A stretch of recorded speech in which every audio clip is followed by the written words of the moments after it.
Découvrez le Géant, le tout nouveau pari de LeTurf et Génibet.fr. Trouvez un cheval placé dans toutes les courses de la Réunion du Géant et c'est gagné. Avec le Géant, tous placés pour gagner.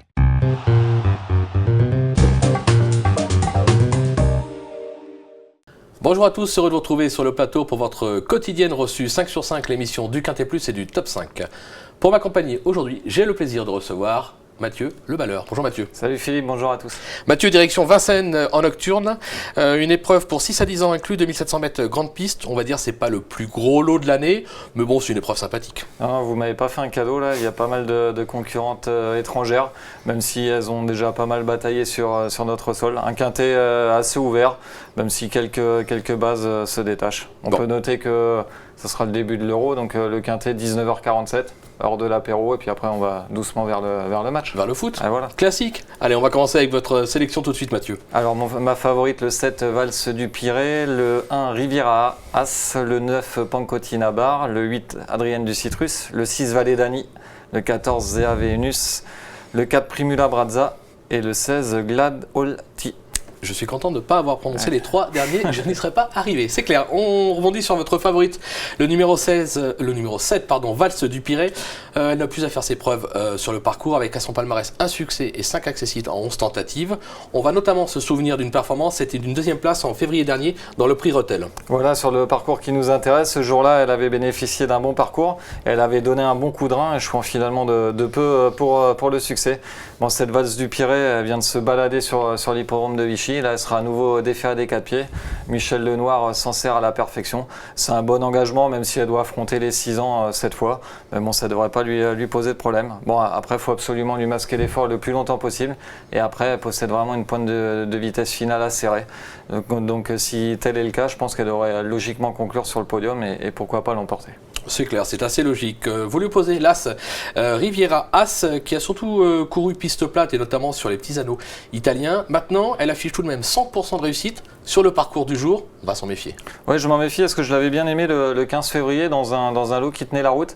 Elle n'avait jamais pu s'exprimer pour finir. Elle a laissé des regrets. Elle est terminée 4e ce jour-là, déjà avec Gabi Gelormini au sulky.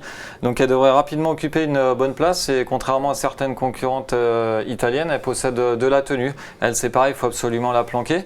Mais bon, son partenaire la connaît bien. Donc c'est la moins riche du lot, mais pas la moins douée. Je trouve que c'est un bon outsider. Je l'ai peut-être placé un petit peu haut. J'ai tenté un coup de poker, mais je pense qu'elle peut faire afficher une cote de 15 contre 1 dans le quintet. C'est marrant. Eh ben, on va voir ce qu'en pense Gabi, puisque Christophe Meyer est allé à sa rencontre. On l'écoute tout de suite.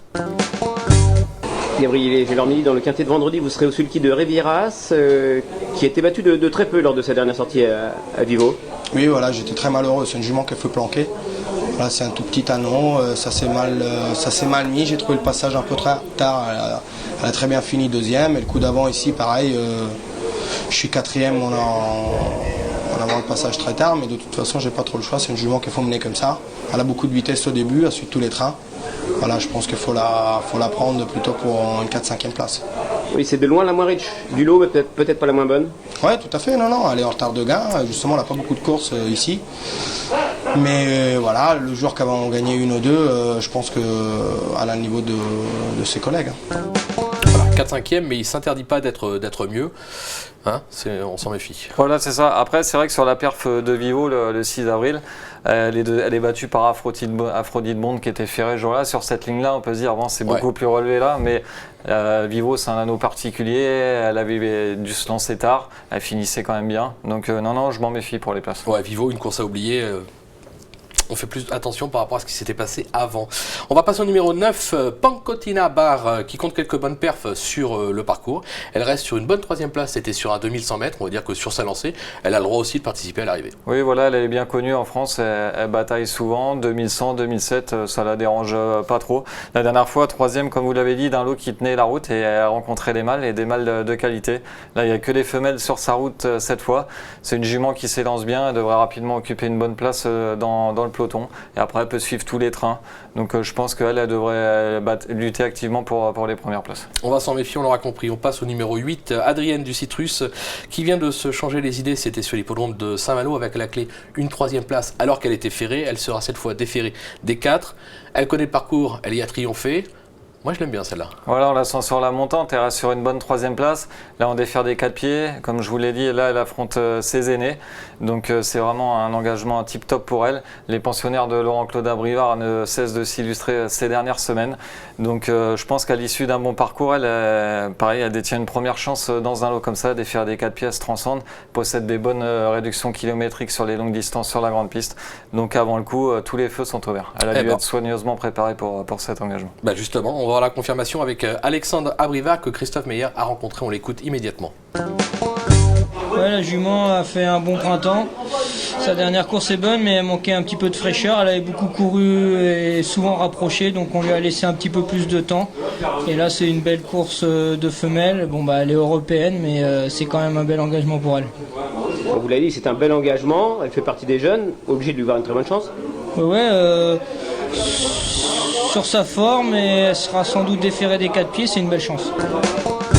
Confirmation, c'est une belle chance, rien à rajouter. Oui, voilà, il confirme, tous les feux sont ouverts avant le coup.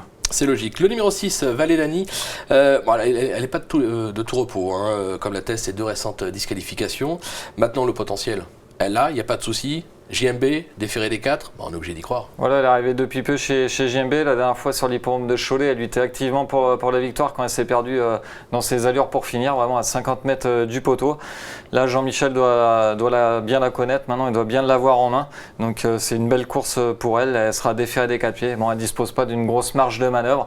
Mais bon, c'est Jean-Michel Bazir, déférée des 4 pieds. Et elle vient même si, comme je l'ai dit, elle vient de se montrer fautive, elle prouvait quand même qu'elle était compétitive ce jour-là. Donc je la rachète en confiance, il ne faut pas tenir compte de sa récente musique. Bon allez, on va s'en méfier. On a 5 bases solides au départ de ce Quintet Plus. On va essayer de faire aussi bien que Damien Cazet pour le GNT, qui vous donnait la bonne combinaison en 5 chevaux. C'était assez logique, certes, mais il fallait le faire. Maintenant, félicitations à lui. Voilà, maintenant, la pépite, dans la 7e. Le 705 Demoiselle d'Essa, une pouliche que j'apprécie. Je la juge en retard de gain. Avec elle, elle reste sur une balade de santé sur les 2002 de la petite piste. L'allongement de la distance ne va pas la déranger. Malheureusement, toujours en partant avec elle, c'est pile ou face. Donc si elle part sur la bonne jambe, ça devrait aller. Et malheureusement, elle peut être affichée colonne de gauche en partant. Tout ou rien. Voilà, une question de départ, on l'aura compris. Merci Mathieu pour toutes ces informations. Merci à vous de nous avoir suivis. Bon jeu à tous et rendez-vous très vite sur le plateau. Au revoir. Au revoir.